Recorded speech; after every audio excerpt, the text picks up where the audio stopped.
Their laughter died the second the doorbell rang. The thug's hand was still on her throat when her husband stepped inside, calm, quiet, and carrying the kind of danger that doesn't need weapons. One look from him, and everyone knew someone wasn't leaving that diner whole. If you're hooked in and want to enjoy this story, go ahead and subscribe, and drop a comment letting me know where you're watching from. It's always amazing to see where everyone's watching. Plus, tomorrow I've got another incredible story lined up, and you definitely don't want to miss it. Alright, back to the story. The lunch rush had just ended when the diner fell into a silence so heavy it felt like the air before a storm. Debbie Alvarez stood frozen behind the counter, a hand pressed against her throat, where rough fingers had just been, her breathing shallow and uneven. The three men who'd walked in laughing 20 minutes ago were still laughing loud, cruel, and drunk on their own dominance. But none of them noticed the shadow that had just darkened the doorway. None of them knew who was about to walk through that door. And within the next 5 minutes, those same thugs who grabbed her would be the ones struggling to breathe, begging not for mercy, but for the chance to simply walk out alive. 30 minutes earlier, the afternoon sunlight had been pouring warmth through Rose Hill Diner's windows like liquid gold. The place carried that comfortable, worn-in feeling of diners that had served the same community for decades. Red vinyl booths patched carefully over the years, a counter polished smooth by countless elbows, the perpetual smell of coffee and home fries hanging in the air like a promise. Debbie moved through this familiar landscape with practiced gentleness. At 28, she had the kind of beauty that didn't demand attention. Dark hair pulled back in a simple ponytail, warm brown eyes that crinkled when she smiled, movements economical and graceful. Her uniform was always pressed, her apron always clean. She was the kind of waitress regulars loved, attentive without hovering, kind without being intrusive, someone who remembered your usual order and asked about your grandkids by name. Most customers assumed she'd worked here her whole life, that this quiet roadside diner was all she'd ever known. They couldn't have been more wrong. Debbie wasn't here because it was easy. She was here because she was hiding not from the law, but from a life soaked in violence she'd fought desperately to escape. The gentle warmth she radiated wasn't weakness. It was a choice she made every single day, a promise to the man who'd given up everything to build her this peaceful life. Her husband Lucas was rarely seen at the diner. Most people assumed he traveled for business, some vague corporate job that kept him on the road. They'd see him occasionally tall and imposing with dark hair styled back, neck tattoos barely visible above his collar, and an expression that discouraged small talk. He'd sit at the counter, drink coffee, exchange quiet words with Debbie in Spanish, then disappear again. Polite nods, brief conversations, then gone. What they didn't know was that Lucas David's name carried weight in rooms where business was conducted in whispers and blood. As Debbie refilled salt shakers, the door chimed. 3 young men walked in leather jackets despite the warm weather, cocky grins plastered across their faces, shoulders rolled back with the swagger of people who'd never been truly afraid. The one in front had slicked back hair and a scar cutting through his eyebrow. Behind him, a shorter man with a gold chain caught the light, and the third, quiet, watching, had calculating eyes that swept the diner like he was cataloging exits. "Yo, you open?" the leader called out, already sliding into a booth without waiting for an answer. "Of course," Debbie replied, her professional smile clicking into place. "I'll be right with you." "Take your time, sweetheart." The one with the gold chain smirked, dragging out the word like an insult wrapped in honey. "We ain't in no rush." Debbie felt the familiar tightness in her chest, the old instinct that recognized danger before her conscious mind could name it, but she pushed it down, approaching their table with menus and the same warm professionalism she gave everyone. "Can I start you gentlemen with some coffee?" "Gentlemen," the leader Nino repeated mockingly, looking at his friends. "You hear that? She thinks we're gentlemen." His friends laughed, the sound sharp and mean. "Just coffee is fine," Debbie said quietly, setting down the menus with steady hands. Nah. Nino leaned back, spreading his arms across the booth like he was claiming territory. "What if we want something that ain't on the menu? You gonna help us with that too?" Debbie's fingers tightened slightly on her notepad. "I'll get your coffee." As she turned, she caught movement in her peripheral vision. The quiet one had shifted, blocking the natural path back to the counter. Not obviously, just enough. Her pulse quickened, not from fear for herself, from fear of what would happen if they pushed too far. If they were still here when Lucas arrived. Debbie's hands trembled slightly as she poured coffee, the dark liquid swirling in the pot like a memory she'd tried to drown. The sound of the men's laughter behind her felt like an echo not of this moment, but of 1,000 moments before. Moments from a life she'd promised herself she'd never return to. She hadn't always been the gentle waitress at Rose Hill Diner. 10 years ago, Debbie Alvarez had been a different person entirely. She'd grown up in the kind of neighborhood where gunshots were background noise, where you learned not to look too long at what happened in alleyways, where survival meant keeping your head down and your questions to yourself. Her mother worked 3 jobs trying to keep Debbie and her younger brother off the streets. It hadn't been enough. By 16, Debbie knew which corners belonged to which crews. She knew which sirens meant someone wasn't coming home. She knew the particular silence that fell over a block after violence, heavy, guilty, waiting. Her brother Miguel had gotten tangled up with the wrong people. Not because he was bad, but because he was young and poor and angry, and those people promised him respect, protection, a family that wouldn't abandon him. Debbie had watched him change, watched the softness leave his eyes, watched him carry weight he was too young to understand. And then came the night everything shattered. Miguel had crossed a line he didn't know existed, disrespected someone from a rival organization. They'd cornered him outside their apartment building. 3 men with guns and cruel smiles, and 15-year-old Miguel with nothing but fear and apologies. Debbie had run outside screaming, throwing herself between her brother and the guns. Stupid, reckless. But she couldn't watch him die. The men had laughed. One of them grabbed her by the hair, said something about teaching them both a lesson about respect. That's when Lucas David had appeared. Not running, not shouting, just walking down the street like he had every right to be there, his presence filling the space like a storm front. The men with guns had gone silent. One of them had actually stepped back. "Let them go," Lucas had said. Not a request. A statement of what would happen next. Debbie had never seen men with guns look afraid before. Lucas hadn't touched anyone, hadn't needed to. Whatever he was, whatever he represented, it was enough to send 3 armed men walking away empty-handed, glancing over their shoulders like they'd narrowly escaped something worse than death. He'd looked at Debbie, then really looked at her, past the fear and the bravado, and something in his expression had shifted, like he'd seen something familiar, something worth protecting. "You shouldn't have to live like this," he'd said quietly. No one should. Over the following months, Lucas had kept watch over them from a distance, made sure Miguel stayed safe, made sure the streets knew the Alvarez family was under protection. He never asked for anything in return, never made demands, just appeared when danger circled too close. A silent guardian with eyes that had seen too much. Debbie had fallen in love with him slowly, then all at once. Not because he was powerful, but because beneath that power was a man who was tired of violence, tired of being feared, tired of a life where every relationship was transactional, where loyalty was bought and trust was a weakness. When he'd asked her to leave with him to build something new, something clean, something peaceful, she hadn't hesitated. "I can't promise you riches," Lucas had told her, his calloused hands gentle against her face.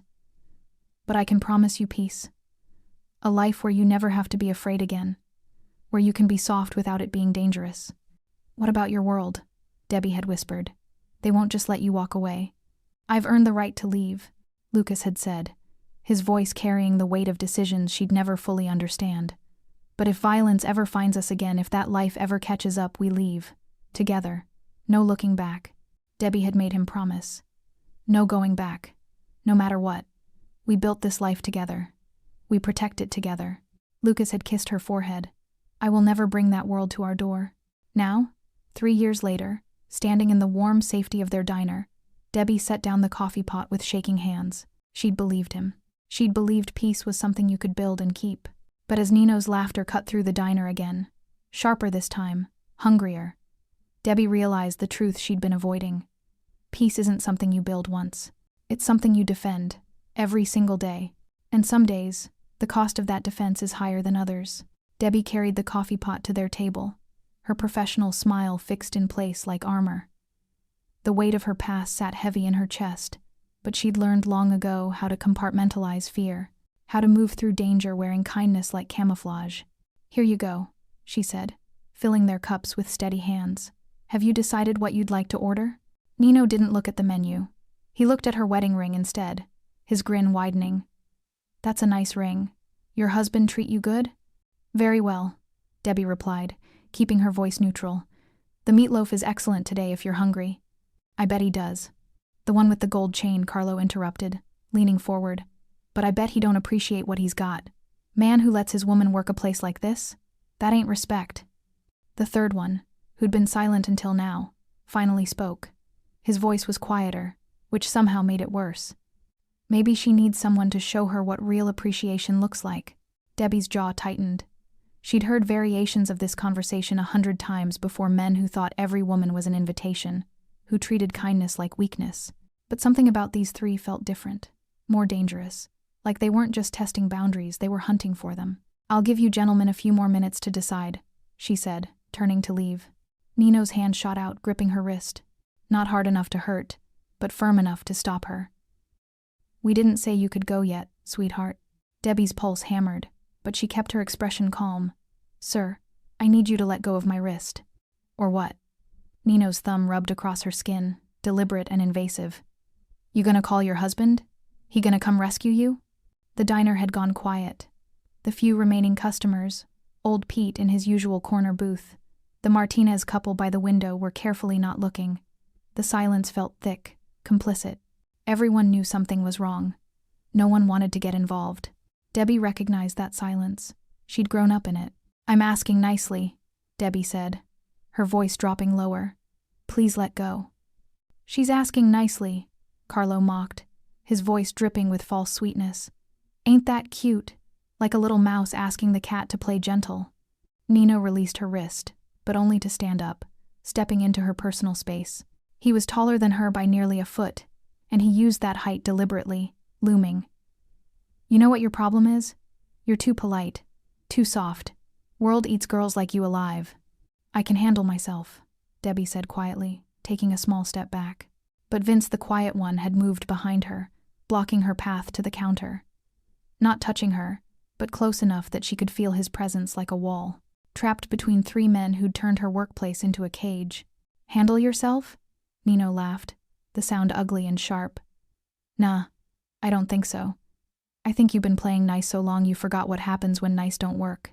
Carlo stood too, completing the triangle around her. "We ain't trying to be mean, sweetheart. We just want a little respect, a little attention. That too much to ask?" Debbie's breath came shorter now. Not from fear, though fear was there, cold and familiar, but from the terrible knowledge of what was about to happen. She could see it unfolding like a movie she'd already watched. These men would push further, would touch more, would mistake her gentleness for surrender. And then Lucas would arrive, and everything she'd built, this peaceful life, this quiet existence, this promise of a world without violence, would shatter like glass under a hammer. "Please," Debbie whispered, and she hated how small her voice sounded. "Just order your food and leave me alone." "There it is," Nino said softly, leaning closer. "That little shake in your voice, that's what I wanted to hear, you knowing your place."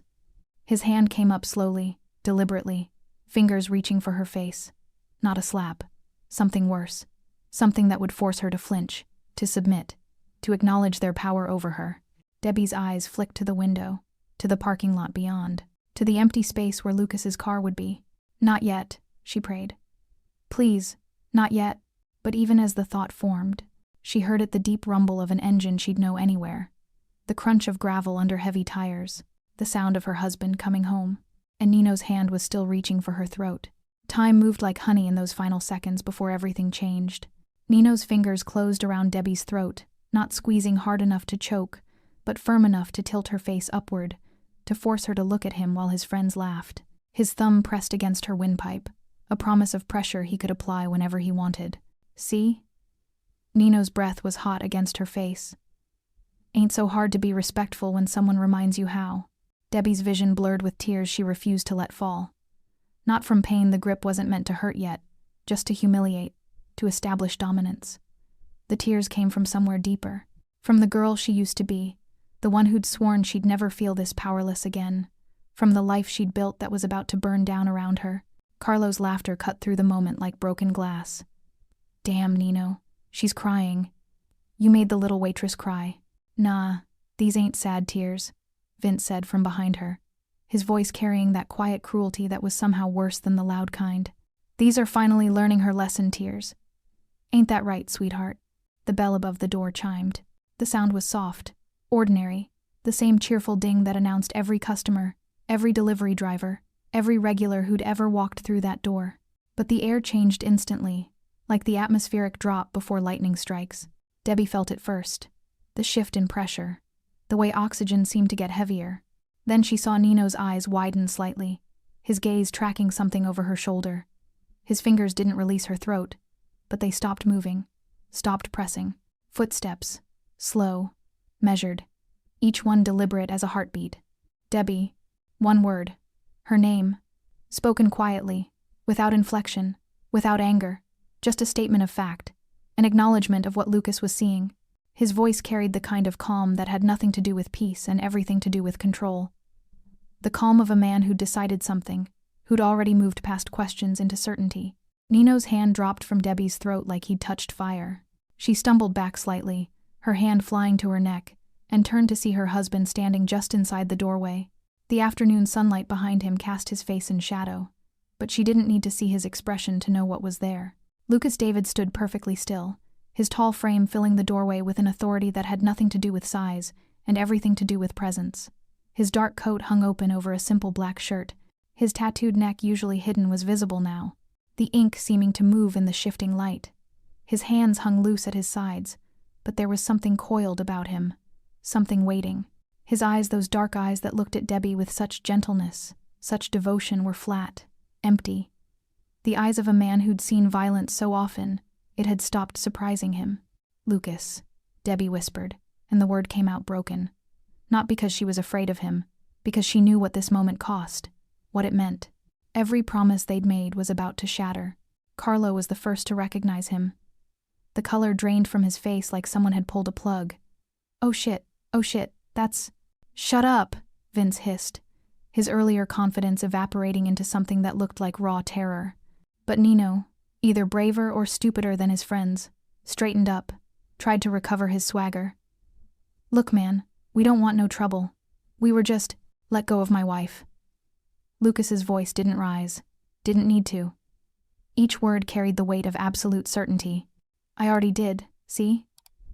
Nino held up his hands, trying for a smile that wouldn't stick to his face. "No harm done, right? We were just playing around." Lucas took one step forward. Just one. The movement was small, economical, but all three men flinched like he'd pulled a weapon. "You put your hands on her." Lucas's gaze never left Nino's face. "You made her afraid. In her own place. The place I built for her to feel safe." "Look, we didn't know," Carlo started. "You didn't ask." Lucas took another step. The air seemed to compress around him. "You saw a woman alone. And you decided that meant she was yours to touch, yours to frighten, yours to hurt." Debbie pressed her back against the counter, her heart hammering. She'd seen Lucas angry before, frustrated, disappointed, tired, but this was something else entirely. This was the man he used to be. The one he'd buried deep, rising to the surface like something pulled from dark water. "Lucas, please," she began. He held up one hand, silencing her gently. His eyes never left the three men. "Now," Lucas said softly, "you're going to learn exactly what happens when you touch what's mine." The diner held its breath. Even the fluorescent lights seemed to dim, as if the building itself recognized the shift from ordinary life into something darker, something final. Lucas moved forward with the patience of a man who knew no one would dare run. Each step deliberate, measured, the way a predator approaches cornered prey, not rushing, because rushing implies desperation, and desperate was something Lucas David had never been. Carlo recognized him first, really recognized him. His face went from pale to gray. "Holy shit, you're Lucas David." The name fell into the silence like a stone into still water, ripples spreading outward. Old Pete in the corner booth went rigid. The Martinez couple by the window exchanged a look, and quietly, carefully, began gathering their things. Even the cook Miguel, Debbie's brother who'd been pretending not to notice the confrontation, went still in the kitchen doorway. Vince's earlier calculation transformed into something raw, pure survival instinct. "Nino, we need to go, right now." But Nino stood frozen, his bravado cracking like thin ice. "The Lucas David? From the Riverside families? That Lucas David? There's only one." Lucas's voice remained conversational, almost pleasant, the kind of pleasant that made your spine lock up. "And you're standing in my wife's diner, with your fingerprints on her throat." "We didn't know." Nino's voice broke, the tough guy act dissolving. "Man, We didn't know who she was, who you were. I swear, if we'd known. If you'd known, you would have been polite. Lucas stopped 3 feet away from them, close enough to feel dangerous, far enough to prove he didn't need proximity to control them. Because power is the only thing that makes you respect people. Not decency, not humanity, just fear. He turned slightly, addressing all 3 of them now. Let me tell you what you did know. You knew she was smaller than you, weaker, alone. And you knew all 3 of you knew that grabbing a woman's throat while your friends laugh is wrong. You didn't need to know her name. You needed to be better men. Carlo's hands were shaking, actual trembling. Mr. David, please. We'll leave. Right now. You'll never see us again. You think geography solves this? Lucas tilted his head slightly, the gesture almost curious. You think you can disrespect what's mine and just walk away? Go back to whatever pathetic corners you crawled out of? Vince had gone completely pale, his earlier quiet menace replaced by the stillness of someone trying not to be noticed by something larger than themselves. We'll do whatever you want. Anything. Just tell us. Anything, Lucas repeated softly. He glanced at Debbie, and for just a moment, half a heartbeat, his expression softened. The warrior became a husband again, checking on the person he'd burned the world to protect. Baby, are you hurt? Debbie shook her head, her hand still pressed against her throat. I'm okay. That's not what I asked. Lucas's voice gentled further, just for her. Did they hurt you? Tears spilled over then, the ones she'd been holding back since Nino first grabbed her wrist. Not from pain, but from the weight of what was happening, the sound of her old life crashing into her new one. My throat is sore, but I'm not hurt. Not really. Something flickered across Lucas's face. Something ancient and cold. He turned back to the 3 men, and the softness vanished like it had never existed. You made my wife cry, in the place I built to keep her safe. The one promise I made her that she would never be afraid again, you broke it. For entertainment. Nino dropped to his knees. Actually dropped, like his legs couldn't hold him anymore. Please. Please, Mr. David. I have a mother. A little sister. Please. Please. So does Debbie. Lucas's voice could have cut diamond. Did you think about that when you touched her? Did you think she might have people who love her? Who would burn cities to keep her safe? Carlo joined Nino on the floor, hands pressed together like prayer. We're sorry. We're so sorry. You're not sorry. Lucas crouched down, eye level with them now. His voice dropped to barely a whisper, but every word carried like thunder. You're scared. There's a difference. Sorry is what you feel when you hurt someone you care about. Scared is what you feel when consequences finally find you. He stood, looking down at 3 grown men on their knees, and for the first time, something like disgust crossed his features. Now, Lucas said quietly, you're going to learn the difference between fear and respect, and only one of those will let you walk out of here. Lucas stood over the 3 kneeling men like a judge rendering verdict, but he didn't raise his voice, didn't throw a punch, didn't need to. The most terrifying power, Debbie had learned long ago, wasn't violence. It was the certainty that violence could happen at any moment, held back only by the thinnest thread of control. Stand up, Lucas said quietly. The 3 men scrambled to their feet, their earlier swagger completely evaporated. Nino's hands shook. Carlo kept glancing at the door like he was measuring distances, calculating odds. Vince had gone completely still, barely breathing. Lucas walked slowly around them, circling like he was inspecting something broken. You know what I used to do? Before this? He gestured vaguely at the diner. I made decisions. Life or death. Freedom or consequence. Men would sit across tables from me, and I would decide if they got to see tomorrow. He stopped in front of Nino. And you know what I learned? Really learned, after years of watching men beg and break? Lucas leaned closer, his voice dropping. The ones who hurt people weaker than them? They're always cowards. Every single time. Nino's breath came in short gasps, but he didn't speak. Lucas turned to Carlo. You laughed. While your friend grabbed a woman's throat, you laughed like it was the funniest thing you'd ever seen. He paused. Tell me, would you laugh if someone did that to your mother? Your sister? No, Carlo whispered. Never. I swear. Then why was it funny when it happened to mine? The question hung in the air like a blade. Lucas didn't wait for an answer. He moved to Vince. And you, the quiet one, you think I didn't notice? You blocked her path, trapped her. You didn't grab her, but you made sure she couldn't run. You're smarter than your friends, which just makes you more dangerous." Vince's jaw clenched, but fear kept him silent. Lucas stepped back, addressing all three again. "Here's what's going to happen. You're going to stand there, and you're going to understand something. Really understand it." He moved to Debbie, gently taking her hand and guiding her forward. "This woman, my wife, she survived a childhood you couldn't imagine. Watched violence destroy her neighborhood, lost friends to bullets and stupidity, and she chose kindness anyway. Chose softness, not because she was weak, but because she was strong enough to be gentle." Debbie's tears flowed freely now, but she stood tall beside her husband. "She asked me to walk away from my old life," Lucas continued, his hand warm and steady on her shoulder. "To build something clean, something peaceful. I gave up an empire for her, power that men kill for. And I did it gladly, because what she gave me, peace, love, a life without blood on my hands, was worth more than any throne." He turned back to the three men, and his expression hardened again. "And then you walked in. Saw her kindness as weakness, her gentleness as an invitation. You took the most beautiful thing about her and tried to punish her for it." Nino was crying now, silent tears streaming down his face. "We're sorry. God, we're so sorry." "You will be," Lucas said flatly. He pulled out his phone, dialed a number. "Marco? Yeah, it's me. I need you to run 3 names for me."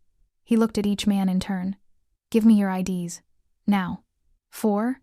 They fumbled for their wallets with trembling hands. Lucas read their information into the phone, his voice clinical, professional. "I want to know everything. Where they live, who they live with, where they work, where their families work. Everything." He paused, listening. "No, don't touch anyone. Just watch. I want them to know they're being watched. I want them to wake up every morning knowing that someone knows exactly where they are." He hung up. The silence that followed was suffocating. "Here's your lesson," Lucas said softly. "For the next 6 months, my people will know where you are. Every day, every night. You will feel what my wife felt knowing that someone stronger could hurt you whenever they wanted. The only difference? We won't, because we're not like you." He stepped closer, his voice dropping to barely a whisper. "But if I ever hear that any of you put your hands on another woman, that surveillance becomes something else, something final. Do you understand?" 3 heads nodded frantically. "Now get out of my sight." Lucas's voice could have frozen fire. "And pray you never see me again." They ran, actually ran, stumbling over each other in their desperation to reach the door, and then they were gone. The diner fell silent except for Debbie's quiet crying. The door swung shut behind the fleeing men, the cheerful chime absurdly out of place in the heavy silence. For a long moment, no one moved. The diner felt suspended in time. Old Pete, still frozen in his corner booth, Miguel standing motionless in the kitchen doorway, the Martinez couple halfway to the exit. Then Lucas turned to Debbie, and everything changed. The warrior disappeared. The judge, the boss, the man who'd just dismantled 3 thugs with nothing but words and reputation, all of it fell away like a discarded coat. What remained was simply a husband looking at his wife, with an expression of such raw concern, it made Debbie's chest ache. "Debbie," he said softly, stepping toward her. "Are you hurt?" She'd been holding it together. Had been holding it together through the grabbing, the threats, the humiliation. Had held it together while Lucas delivered his cold verdict. But that question spoken with such gentle worry, such absolute focus on her and only her shattered every wall she'd built. Debbie collapsed against him, her legs suddenly unable to hold her weight. Lucas caught her instantly, strong arms wrapping around her as sobs tore from her throat, deep, wrenching sounds that came from somewhere beyond words. "I've got you," Lucas murmured into her hair, one hand cradling the back of her head, the other pressed firmly against her back. "I've got you, baby. You're safe. I promise. You're safe." But Debbie wasn't crying from fear. Not anymore. She was crying because the life they'd built, the peaceful, ordinary life, where Lucas wasn't a feared name, and she wasn't the girl who'd survived the streets, had just revealed itself as the fragile thing it had always been. A beautiful dream that could shatter the moment violence remembered where they lived.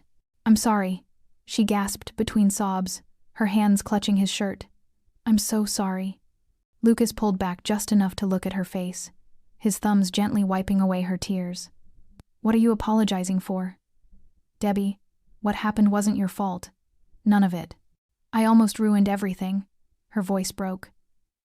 You promised you'd never go back to that world.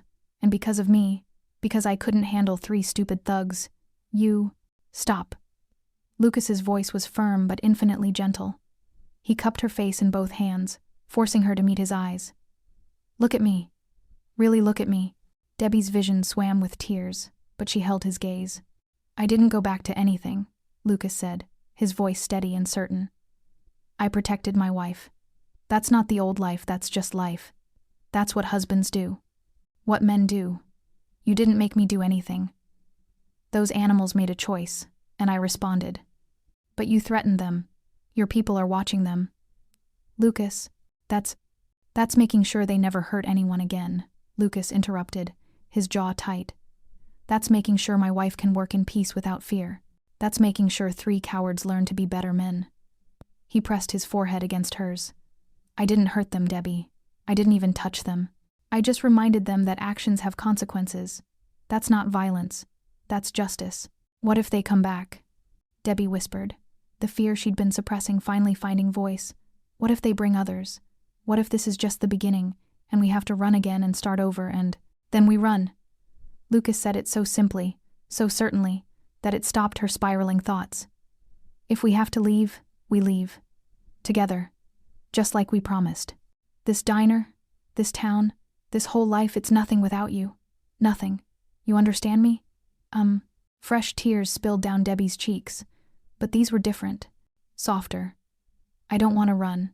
I love it here. I love the regulars and the routine and the quiet. I love the life we built. Then we fight for it. Lucas pulled her close again, his voice rumbling in his chest against her ear. We fight to keep our peace. And if that means reminding the world occasionally that you're not alone, that you're protected, loved, valued, then that's what I'll do. Every single time. Miguel finally moved from the kitchen doorway, approaching cautiously. Debbie, you okay, Hermana? Debbie lifted her head from Lucas's chest, turning to her brother with a watery smile. Yeah, Miggy, I'm okay. Those guys are gone, Miguel said quietly. For good, I think. Lucas nodded at him. Thank you for calling me. Always, Miguel replied simply. Debbie pulled back from Lucas, wiping her face with shaking hands. The diner slowly came back to life around them. Old Pete cautiously returned to his coffee. The Martinez couple quietly left, the ordinary world reasserting itself piece by piece. But nothing felt quite the same, because Debbie understood now what she'd maybe always known but hadn't wanted to admit. Peace wasn't something you achieved once and kept forever. Peace was something you defended. Every single day, with whatever strength you had. And sometimes, strength looked like gentleness. But sometimes, it looked like Lucas David reminding the world that some people were too precious to touch. The sun hung lower in the sky by the time the diner truly settled back into its rhythm. The adrenaline that had charged the air like electricity slowly dissipated, leaving behind something heavier, the weight of change, of boundaries crossed and lines redrawn. Lucas insisted Debbie sit down. Actually sit, not just perch on a stool while pretending to rest. He guided her to their favorite booth in the corner, the one where they'd shared countless quiet breakfasts before the diner opened, where they'd planned their future over coffee and dreams. I'm fine, Debbie protested weakly, but she didn't resist when he pressed her gently into the seat. Humor me, Lucas said, already moving toward the kitchen. Miguel, can you make her the usual? Already on it, Miguel called back, the sound of the grill firing up following his words. Debbie watched her husband move through the diner with practiced ease, locking the front door, flipping the sign to closed, pulling down the blinds with methodical care, creating a sanctuary, making the world small and safe again, at least for a little while. Old Pete stood up from his corner booth, moving slowly on arthritic knees. He'd been a regular since before Debbie and Lucas bought the place, a retired trucker who'd seen more of America's underbelly than most people could imagine. He understood things without needing them explained. Miss Debbie, he said quietly, pausing by their booth. You take whatever time you need. This place'll be here when you're ready. Debbie's throat tightened. Thank you, Pete. The old man nodded at Lucas, not with fear, but with respect, with recognition of a man who'd done what needed doing. Then he left, the bell chiming softly behind him. Lucas returned with a glass of water, setting it in front of Debbie before sliding into the booth across from her. The afternoon light filtering through the blinds cast stripes across his face, highlighting the tension still held in his jaw, the concern etched around his eyes. "Talk to me," he said quietly. Debbie wrapped both hands around the water glass, needing something solid to hold. "What is there to say? 3 guys came in looking for trouble. They found it. That's not what I mean." Lucas reached across the table, covering her hands with one of his own. "Talk to me about what you're feeling, really feeling, not what you think I need to hear." Debbie stared at their joined hands, his scarred and calloused from a life of violence he'd tried to leave behind, hers smaller but no less marked by survival. "I'm angry," she finally said. Lucas waited. "I'm angry that they thought they could touch me like that my kindness looked like weakness to them, that being gentle, being soft, being nice, all the things I fought so hard to become, made them think I was prey." Her voice shook, but she pushed through. "I'm angry that for 5 minutes, they made me feel 15 again, powerless, small, afraid." "You have every right to be angry," Lucas said firmly. "But I'm also—" Debbie's voice dropped to barely a whisper. "I'm also angry at myself, for freezing, for not fighting back, for just standing there while he grabbed my throat and waiting for you to save me like some damsel in a story." Lucas's grip on her hands tightened. "Debbie, look at me." She raised her eyes reluctantly. "You didn't freeze because you're weak. You froze because you're human. Because you were outnumbered and overpowered, and trying to de-escalate a dangerous situation." His voice carried absolute conviction. "And you weren't waiting for me to save you. You were trying to protect them from me. There's a difference." Debbie blinked, tears threatening again. "What?" "I know you, baby. I know how your mind works." Lucas's thumb traced gentle circles on the back of her hand. "You were scared, yeah. But you were also calculating, trying to figure out how to get them to leave before I showed up. Because you knew what would happen if they were still here when I walked through that door." He was right. God help her. He was right. Even in her fear, part of her brain had been counting minutes, calculating Lucas's usual arrival time, praying the thugs would get bored and leave before violence became inevitable. "I don't know if that makes me smart or stupid," Debbie said with a bitter laugh. "It makes you you," Lucas replied simply. "It makes you the woman who believes in second chances, who thinks people can be better than their worst moments, who fights for peace even when peace doesn't fight back." He paused, his expression growing more serious. "But Debbie, you need to understand something. That compassion, that hope, it's beautiful. It's one of the reasons I love you, but it's also something people will try to exploit, and I won't let that happen." Miguel emerged from the kitchen carrying a plate grilled cheese and tomato soup, Debbie's comfort meal since childhood. He set it down gently, squeezed her shoulder, and disappeared back into the kitchen without a word. Sometimes her brother understood exactly what she needed: presence without pressure, love without questions. Debbie picked up half the sandwich but didn't eat, just held it. "What happens now?" "Now?" Lucas leaned back, his expression thoughtful. "Now we decide what we want. Do we stay? Do we go? Do we pretend this didn't happen? Or do we acknowledge that our peace has a price?" "I don't want to leave," Debbie said immediately. "This is our home, our dream. I won't let 3 idiots take that from us. I won't let." "Okay." Lucas nodded slowly. "Then we stay. But we stay smart. We make changes." "What kind of changes?" "Security cameras," Lucas said, ticking items off mentally. "Better lighting in the parking lot. Maybe I start spending more time here during your shifts instead of working from home." He met her eyes. "And you start carrying the panic button I've been asking you to carry for 6 months. Debbie had resisted the panic button, a small device that would alert Lucas and several of his former associates if she pressed it. It had felt like admitting defeat, like accepting that violence was inevitable. Now it felt like common sense. "Okay," she agreed quietly. "Okay?" Lucas raised an eyebrow, surprised. "Okay," Debbie repeated. "You're right. I've been thinking about peace like it's something that just exists, if we want it badly enough, but it's not. It's something we have to protect.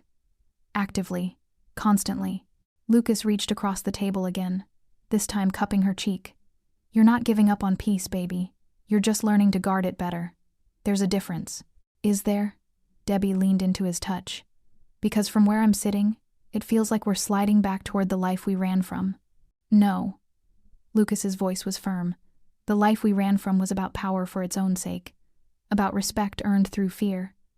What happened today, this was about protecting what we love, about setting boundaries, about making it clear that kindness doesn't mean defenseless. He paused, his expression softening. I didn't hurt those men, Debbie. I didn't even threaten to hurt them. I just made them understand consequences. That's not the old life. That's just being a responsible adult. Debbie wanted to believe him, wanted to accept the distinction he was drawing between protection and violence, between justice and revenge. Maybe he was right. Maybe there was a difference between the Lucas who'd built an empire on fear and the Lucas who'd simply reminded 3 thugs that actions have consequences. Or maybe, a small voice whispered in the back of her mind, that's just what we tell ourselves to sleep at night. Eat, Lucas urged gently, nodding at her untouched soup. You haven't eaten since breakfast. Debbie obediently took a bite of the grilled cheese. It tasted like childhood, like safety, like every time her mother had made this meal after a bad day at school or a fight with friends. Some comforts were universal, transcending language and culture and even trauma. They sat in comfortable silence for a while, Lucas watching her eat with the intensity of a man ensuring his most precious possession was being cared for. The diner felt different now, smaller, more intimate, but also more fragile, like a snow globe that had been shaken, its perfect little world disturbed, still beautiful but undeniably changed. Lucas, Debbie said eventually. Yeah, baby, thank you. The words felt inadequate, but she meant them with everything she had. For coming when you did, for handling it the way you did, for not becoming the man you used to be. Lucas stood, moving around to her side of the booth. He slid in next to her, pulling her against his chest, and she went willingly, curling into his warmth like a child seeking shelter. I'll always come for you, he murmured into her hair. Always.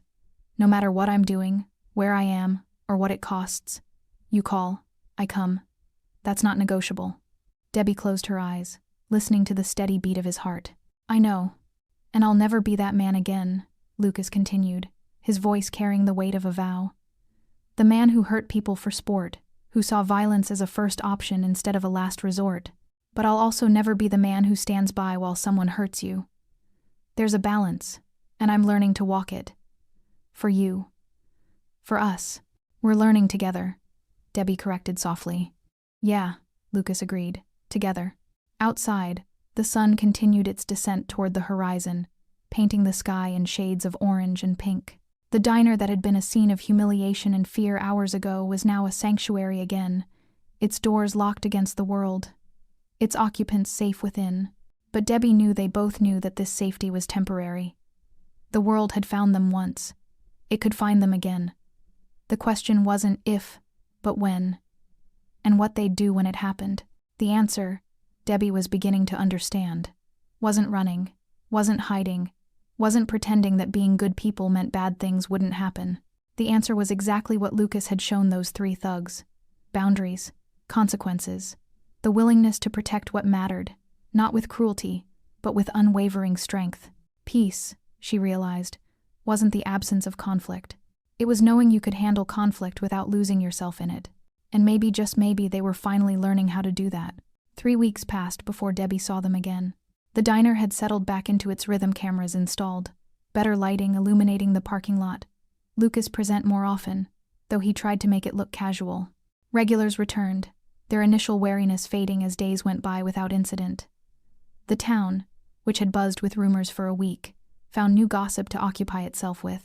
Debbie had almost convinced herself that Nino, Carlo, and Vince were gone for good, that Lucas's warning had sent them running to another city, another state, anywhere they could escape the weight of being watched. Then, on a quiet Tuesday morning, the bell chimed. Debbie looked up from wiping down the counter and froze. 3 men stood in the doorway, but they looked different. Nino's swagger was gone, replaced by hunched shoulders and downcast eyes. Carlo's gold chain was absent, his clothes simpler, cleaner. Vince stood behind them, and the calculating coldness in his expression had been replaced by something that looked almost like shame. Debbie's hand instinctively moved to the panic button in her apron pocket. Lucas was in the back office doing paperwork. She could have him here in seconds. Please, Nino said quickly, raising both hands in a gesture of surrender. Please, Miss Alvarez, we're not here to cause trouble. We need to talk to you. Just for a minute. Miguel appeared from the kitchen, dish towel in hand, his expression dark. You need to leave. Now. It's okay, Miggy, Debbie said quietly, surprised by the steadiness in her own voice. She studied the three men, looking for signs of threat, of hidden anger, of anything that suggested this was some kind of revenge play. But all she saw was discomfort, shame, and something that looked genuinely like remorse. You have 1 minute, Debbie said, her hand still touching the panic button. Say what you came to say. Nino stepped forward slightly, careful to maintain distance. We came to apologize. Really apologize. Not the scared bullshit we said when your husband was here. We've had 3 weeks to think about what we did. 3 weeks of knowing someone's watching us, knowing that we could have, his voice cracked, that we hurt someone who didn't deserve it. And we're sorry. Genuinely, truly sorry. Carlo nodded emphatically. We were pieces of shit. Are pieces of shit. But we're trying to be better. Debbie's grip on the panic button didn't loosen. Why should I believe you? People say they're sorry all the time. It doesn't mean anything if you haven't changed. We have changed, Vince said, speaking for the first time. His voice was quieter than she remembered, less calculating. After that day, Carlo's mom asked him what was wrong, why he was so shaken up, and he told her everything. What we did, what happened. Carlo flinched at the memory. She cried. My mom actually cried. Told me she didn't raise me to be a man who hurts women, that my father who died when I was young would be ashamed. He looked directly at Debbie. That broke something in me, in all of us. We started volunteering, Nino added quickly, at the community center, helping with the youth programs, trying to be the kind of men we should have been raised to be. It's not much, and it doesn't undo what we did. But we're trying, Vince finished. And we wanted you to know that. Wanted you to know that what your husband did, scaring us, making us understand consequences, it worked. We're not the same guys who walked in here 3 weeks ago. Debbie studied them for a long moment. She'd learned, growing up in the streets, how to read people, how to tell the difference between genuine remorse and manipulation. These three. They looked genuinely changed. Smaller, somehow. More human. What do you want from me? Debbie asked finally. Forgiveness? Absolution? Because I'm not sure I can give you that. We don't want anything, Nino said. We just wanted you to know. Wanted you to hear us say it when we weren't being threatened. When your husband wasn't standing behind you with murder in his eyes. We wanted you to know that we heard you. That line you said, I'm not as easy to push around as I might look. We hear it now. We understand what you meant. The office door opened, and Lucas stepped out. His expression went cold the moment he saw who was standing in his diner. Get out, Lucas said, his voice flat and dangerous. Now. Lucas, wait, Debbie said, surprising herself. They came to apologize. I don't care if they came to canonize you as a saint, Lucas replied, not taking his eyes off the three men. They don't get to be here. They don't get to ask for your forgiveness or understanding or anything else. They lost that right when they put hands on you. They're trying to be better, Debbie said softly, moving around the counter to stand beside her husband. Isn't that what we wanted? For them to learn? To change? Lucas's jaw tightened, a muscle jumping beneath the skin. Learning doesn't require showing up at the place where they hurt you. Nino took a step back. Mr. David, we're sorry. To both of you. We'll go. We just wanted. I know what you wanted, Lucas interrupted. You wanted to feel better about yourselves. To have someone tell you that you're not bad people. That one good deed erases 3 weeks of nightmares you gave my wife. His expression was carved from ice. But that's not how this works. You don't get closure. You don't get to move on until she does. And right now, standing in this doorway, you're making her relive the worst day of her life. Debbie's hand found Lucas's, their fingers intertwining. She realized, with some surprise, that Lucas was right. Having them here, even contrite and apologetic, was bringing everything back. The fear, the helplessness, the feeling of fingers against her throat. But she also realized something else. Forgiveness wasn't about them. It was about her. I accept your apology, Debbie said clearly. Not because you deserve it, but because I deserve to let go of what you did. To stop giving you power over my peace. She squeezed Lucas's hand. But my husband is right. You don't get to show up here. This is my safe place, and you've already violated it once. If you're really trying to be better men, respect that boundary. The three men nodded, genuine understanding crossing their faces. There is one thing, Debbie added, surprising even herself. The community center you mentioned. The youth programs. I know the woman who runs those Maria Santos. She's good people. If you're serious about helping, about being better, then prove it. Show up every week. Be consistent. Be the kind of men those kids can look up to. We will, Carlo said fervently. I promise, every week. And, Debbie continued, her voice growing stronger, if you ever see someone else doing what you did, treating a woman like she's less than human, using power to humiliate or hurt you, stop it. You remember how small you felt when consequences found you, and you make sure other people don't have to feel that way. You become the intervention you needed. We will, Nino echoed. I swear to God, we will. Vince nodded silently, his eyes glistening. Lucas stepped forward, and all three men tensed. But he didn't threaten. He simply said, my people are still watching. They'll keep watching. Not to hurt you, to verify. To make sure this change is real. And if it is... He paused, something almost like approval flickering across his face. Then maybe there's hope for you after all. Thank you, Vince whispered, for giving us a chance to be better. Don't thank me, Lucas replied flatly. Thank my wife. She's the one with the generous heart. I'd have been content to let you rot. The three men nodded one final time and turned to leave. But before they reached the door, Debbie called out. Wait. They froze. Debbie moved to the register, pulled out 3 of the diner's business cards, and walked over to hand them one each. This has the community center's number on the back. Maria's expecting troubled kids, not grown men trying to make amends, but I'll call her. Tell her you're coming, that you have something to prove. Nino took the card like it was something precious. We won't let you down. You already did, Debbie said simply. Now you get to decide if that's who you stay, or if you become something better. They left then, the bell chiming behind them with its same cheerful innocence. Miguel came out from the kitchen, where he'd been hovering protectively. You think they mean it? The change? I don't know, Debbie admitted, returning to Lucas's side. But I think they want to mean it, and sometimes that's where change starts. Lucas wrapped an arm around her waist, pulling her close. You're too good for this world, you know that? No, Debbie said, leaning her head against his shoulder. I just know what it's like to need a second chance. What it's like to want to be better than your worst moment. She looked up at him. Someone once gave me that chance. Helped me escape a life of violence and build something beautiful. The least I can do is pay that forward. Lucas kissed the top of her head, saying nothing, but his embrace said everything. Outside, the 3 men climbed into their car. They'd come seeking forgiveness, and left with something better. A purpose. A path forward. A chance to prove that people could change. That one terrible act didn't have to define them forever. Whether they'd take that chance remained to be seen. But inside Rose Hill Diner, Debbie felt something shift. A weight she hadn't realized she'd been carrying, the weight of being a victim, of being someone to whom something terrible had happened, began to lift. She wasn't just the woman who'd been grabbed and humiliated. She was the woman who'd faced her attackers and offered them a path to redemption. She was the woman strong enough to forgive without forgetting, to offer grace without sacrificing boundaries. And that, Debbie realized, was a different kind of power altogether.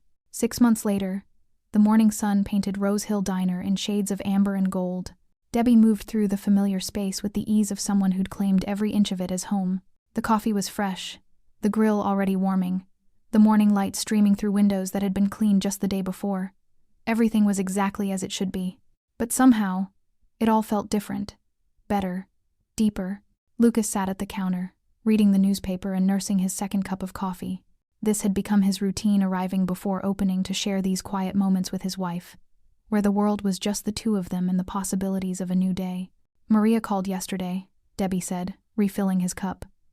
Those 3 guys, Nino, Carlo, and Vince, they've been showing up every single week. Haven't missed once. She says they're actually good with the kids, patient, present. Lucas looked up from his paper, one eyebrow raised. Yeah? Marco's report said the same. They've been clean. No trouble. Jobs, volunteer work, even started taking classes at the community college. You still have people watching them? Debbie asked, though she already knew the answer. Of course, Lucas replied without apology. Trust, but verify. That's how you make sure change is real, not just performance. Debbie smiled slightly, coming around the counter to stand beside him. You know what I think? I think you're secretly proud of them, that they took your lesson and actually learned from it. I think, Lucas said carefully, that I'm grateful they didn't force me to do something we both would have regretted. He set down his coffee and pulled her close. That day could have gone a lot differently, could have ended with blood instead of words. And I'm glad for your sake, for mine that it didn't. Me too, Debbie admitted, resting her head against his shoulder. I keep thinking about it, though, about how close we came to losing everything. Our peace, our promise to each other, this life. But we didn't lose it, Lucas pointed out gently. We protected it. There's a difference. The bell above the door chimed, and Miguel walked in, carrying a box of fresh produce from the morning market. Morning, lovebirds. Some of us have actual work to do. You're not even officially open yet, Lucas called back. Yeah, well, food doesn't prep itself, Miguel replied, disappearing into the kitchen. And Debbie, your produce guy says the tomatoes are perfect this week. He set aside the best ones for you. Debbie smiled at that. In the months since the incident, the whole town had seemed to rally around the diner in subtle ways. Better produce, regulars coming more frequently, new customers showing up, saying they'd heard this was the place with the best coffee and the kindest service in 3 counties. The diner had become more than just a business. It had become a symbol of something resilience, maybe, or the idea that kindness didn't mean weakness, that you could be soft and still be strong. That peace was worth fighting for. Can I ask you something? Debbie said, looking up at Lucas. Always.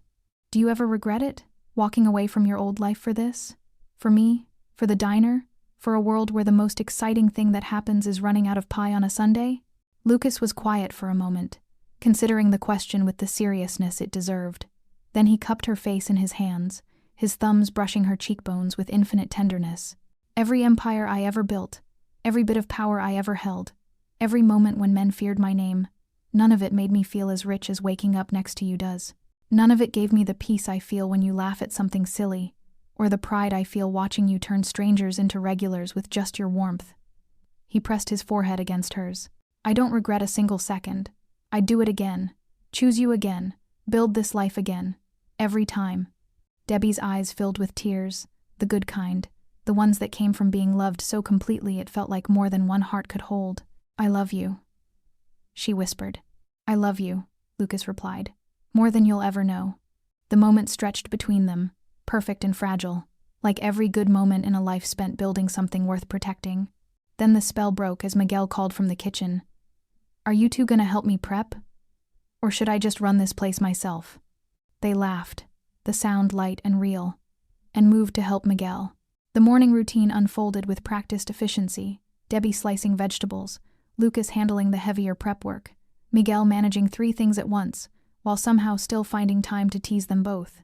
By the time they flipped the sign to open, everything was ready. The first customers were the regulars old Pete, who claimed the corner booth, Mrs. Chen, who always ordered the breakfast special with extra hash browns, the construction crew from the highway project, who needed industrial amounts of coffee to function. Each person was greeted by name. Each order was remembered. Each interaction carried the warmth that made Rose Hill Diner more than just a place to eat. Around mid-morning, a young woman walked in, early 20s, nervous energy, eyes that had seen too much too young. She reminded Debbie of herself at that age, lost, looking for somewhere safe. Sit anywhere you'd like, honey, Debbie said warmly. The woman chose a booth near the back, somewhere she could watch the door. Debbie recognized that instinct, the need to always know your exits, to never sit with your back exposed. When Debbie brought coffee and a menu, the young woman looked up with something like relief. Thank you. I heard this was a good place. A safe place. Debbie's heart clenched. She pulled out her notepad but didn't rush the order. It is. You need a minute to decide? Yeah, the woman said quietly. If that's okay. Take all the time you need, Debbie replied. Then, following an instinct she'd learned to trust, she added, and if you need more than just breakfast, there are resources. Good people who help folks who are trying to start over. No judgment, just support. The young woman's eyes filled with tears. How did you? I've been where you are, Debbie said simply. Not the same path, maybe, but the same feeling. Like you're running from something and hoping you find somewhere worth running to. She scribbled a number on her order pad and tore off the page. This is Maria Santos. She runs programs at the community center. Tell her Debbie sent you. She'll help. The woman took the paper like it was a lifeline. Thank you. Really. Thank you. Debbie squeezed her shoulder gently and moved back to the counter, where Lucas had watched the entire interaction with an expression of such tender pride it made her heart ache. "You can't save everyone," he said softly when she returned. "No," Debbie agreed. "But I can offer a safe place and a phone number. The rest is up to them." Lucas pulled her into a brief, fierce hug. "This is why I walked away from everything. Right here. This moment. You making the world better one person at a time, in ways I never could with all my power. We make it better together," Debbie corrected. "Your strength protects the space where my kindness can exist. I couldn't do this without knowing you have my back. Always," Lucas promised. "Forever." The day continued in its beautiful, ordinary way. Meals served, conversations shared, laughter exchanged. The rhythm of a life built on simple things. Good food, genuine connection, and the radical act of treating people with dignity. As evening approached and the dinner rush wound down, Debbie found herself at the window, watching the sun set over the parking lot. The new lights Lucas had installed made everything look safer, more welcoming. The cameras were discreet but present. The panic button sat in her apron pocket, unused but ready. They'd taken something terrible and transformed it into something stronger. They'd protected their peace not by pretending violence didn't exist, but by being prepared for it while refusing to let it define them. Lucas came up behind her, wrapping his arms around her waist and resting his chin on her shoulder. "What are you thinking about?" "That we did it," Debbie said softly. "We built something beautiful, something that survived being tested, something worth keeping." We're still building it," Lucas replied. "Every day, every choice, every moment we decide that this us, this diner, this life is worth protecting." "And it is," Debbie said with certainty. "It absolutely is." They stood there together as the sky turned from gold to pink to purple, the diner warm and lit behind them, the world stretching out ahead with all its dangers and possibilities. Peace, Debbie had learned, wasn't the absence of threat. It was the choice to build something beautiful anyway, to plant gardens in battlefields, to serve coffee with a smile even when you knew darkness existed, and love real love. The kind that lasted wasn't about grand gestures or dramatic rescues. It was about standing side by side, protecting what mattered, and choosing each other again and again and again. "Ready to close up?" Lucas asked eventually. "Yeah," Debbie replied, turning in his arms to kiss him softly. "Let's go home." But they both knew the truth. They were already home, had been all along. Home wasn't a place. It was a choice, a commitment, a life built together, defended together, and cherished every single day. As they locked the doors and turned off the lights, Debbie took one last look at the diner, their dream, their sanctuary, their proof that gentle people could survive in a harsh world without losing their softness. Tomorrow, they'd open the doors again, serve more meals, make more connections, build their peace one moment at a time. But tonight, they'd rest in the knowledge that some battles are worth fighting, some promises are worth keeping, and some loves are worth everything. Hand in hand, they walked to the car, leaving Rose Hill Diner behind them not empty, but full of memories, full of hope, full of the life they'd chosen together. And that, Debbie thought as Lucas opened her door with old-fashioned gallantry, was the greatest victory of all. Not defeating their enemies, but refusing to become them.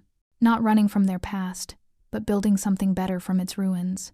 They drove home through the quiet streets, the diner's lights fading in the rearview mirror but never truly leaving. Because some places become part of you. Some dreams take root so deep they become who you are. And some loves the real ones, the lasting ones. They don't just survive the storms, they learn to dance in the rain. Thanks for sticking with this story till the end. If you enjoyed it, you're going to love the next one. It's packed with unexpected turns and heartfelt moments. Click the image on your screen to keep the journey going, and make sure to hit subscribe for more amazing stories. Drop a comment and rate this story from 1 to 10. I can't wait to see what you think.